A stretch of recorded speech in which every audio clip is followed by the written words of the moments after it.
Chapter 7, Peeky Holes and Spying. After a while, I started to get a little bit thirsty, and that's what happens when chalk sprinkles get in your throat. I would like to get a drink of water, I think, I said. When I put my hands on my hips, yeah, only what if somebody sees you at the water fountain? Then they might call the stupid smelly bus to come get you, and so you better not go. I stamped my foot. Yeah, only I have to go because there's dumb chalk in my throat. Then all of a sudden I get a great idea. I pulled the chair over to the door and I peeked out the window at the top. I'm a good peeker. One time I peeked right into Grandpa Miller's mouth when he was sleeping. And I saw a dangly thing that hangs in the back. I didn't want to touch it though because I didn't have a little stick or anything, and that's why. Anyway, I didn't see anybody in the hall, and so I opened the door a crack and I sniffed, because when you sniff, you can smell if there's people around. I learned sniffing from a dog, Tickle. Dogs can smell everything. People can mostly just smell big smells, like stink, flowers, and dinner. Nope, don't smell anyone, I said. Then I ran from the water fountain. I drank for a long time, and nobody tapped on me and said, "Hurry up, girl." After that, I stood on my tippy toes, and I tippy-toed to the media center, because I love that place, remember? The media center is kind of like a fort. The shelves are like walls, and the books are sort of like bricks. And you can move some of them around and make peeky holes. Peeky holes are what you spy out of. Then you see somebody coming, you can make your breath very quiet, and they won't find you. I spied for a long time, but nobody came. The only people in the media center were just me and some fish. The fish were in a big glass tank. I waved at them in there.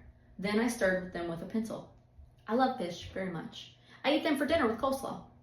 Just then, I saw my favorite thing in the whole wide world. Its name is an electric pencil sharpener. And it was sitting right on the librarian's desk. "Hey," I said, very excited. "I think I know how to work that thing." Then I looked at the desk drawer, and guess what? There were lots of brand new pencils in there. And so I sharpened them. It was funner than anything, because an electric pencil sharpener makes a nice noise. And you can make pencils as teeny as you want. You just keep pushing them into a little hole, and they just keep getting on teenier and teenier. It doesn't work on crayons though.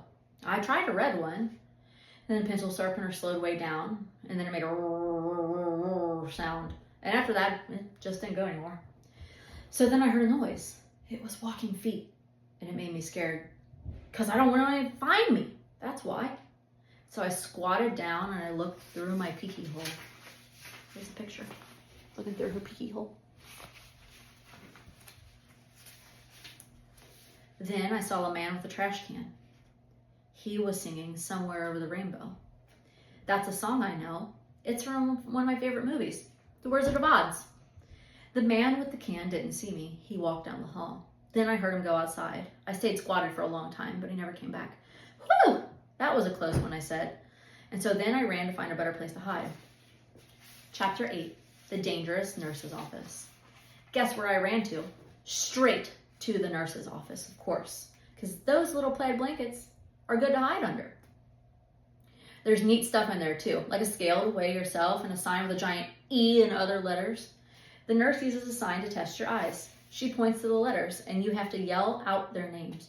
You have to yell E the loudest. That's how come it's so big. And also, I need a little stick or something, because I have to touch that dangly thing that hangs down your throat. Then I pretended to call room 9. "Hello, Mrs. Please send that Jim to my office. I have to give him a shot." Just then I saw my most favorite thing in the whole world. They were near the door, and their name were crutches. Crutches are for when you break a leg. Then the doctor puts you in a big white cast with your piggies sticking out, and you can't walk on it. And so she gives you crutches to swing yourself. I ran over and picked them up, and I put them under my arms, and they were way too long for me. And I didn't swing that good. And so then I got another idea. I carried them to the nurse's chair, and I climbed up. Uh-oh. They were there I was, real tall. And then I put the crutches under my arms, and they fitted just right. After that, I stood on the edge of the chair, and I leaned forward very slow. Except then a terrible thing happened. The chair was on wheels, and it rolled away from my feet, and I got stuck on the crutches way high in the air, and I was dangling up there. "Hey," I shouted, "get me down from here." Then I wiggled around, and one of the crutches slipped, and I came crashing down, and I banged my head on the desk. "Ow, ow, ow, ow, ow, ow, ow." Then I picked up the phone again. "I quit this stupid job," I said. Then I ran out very fast, because the nurse's office is a dangerous place, and crutches are not my favorite thing. All right, chapter 9. Zooming speedy fast. I like running inside the school. It's funnier than running inside your house, or it's funner than running inside your house. In school, you can zoom with your arms out like a jet plane, and you don't knock over the furniture. And also the head doesn't get broken off of your mother's bird statue, which used to be a blue jay, I think. I zoomed straight into the cafeteria because there are lots of tables to hide under in that place. Only when I tried to open the door, it was all locked up. And so then I ran into another room across the hall, only that stupid door was locked too. Hey, who did all this dumb locking, I asked. Then I started jiggling up and down because I was having a little bit of a problem, that's why. The kind of problem that's called personal. And it's going to go to the potty. And so all of a sudden, I ran down the hall speedy quick, right to the girls' bathroom. Only guess what? When I got there, the stupid door wouldn't open either. And so I kicked it and I hanged on the handle because I weigh 37. Open up and I mean it, I yelled. But the door kept staying shut. It's an emergency, I shouted. And then all of a sudden, I remembered the boy I could beat up because he had an emergency too. And he got to go in the boys' bathroom. And so I zoomed across the hall and I pulled on the boys' bathroom, but that dumb thing was locked too. Stupid, stupid doors, I hollered. After that, I started to jiggle up and down very fast. Oh no, now I'm going to have an accident on my skirt that looks like velvet. Only just then I remembered something else about emergencies, because Mother told me what to do if I ever needed help. And its name is called 911. And so then I ran back to the Nathan's nurse's office, because that's where the phone was, of course. And then I picked it up, and I pushed a 9, and the 1, and another 1. Help, this is an emergency, I yelled. All the doors are locked in this place, and I'm going to have a terrible accident.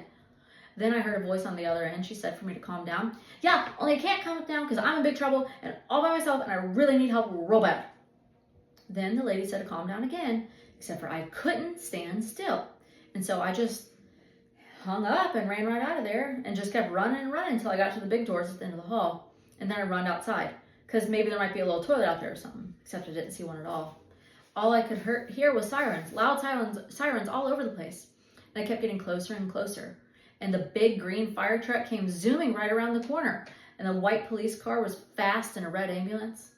And guess what else? They turned right into the school parking lot.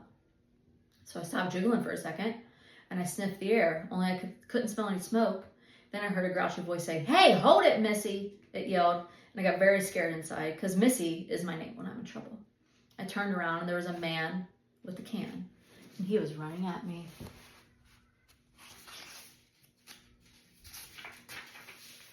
"Hold it right there," he hollered again.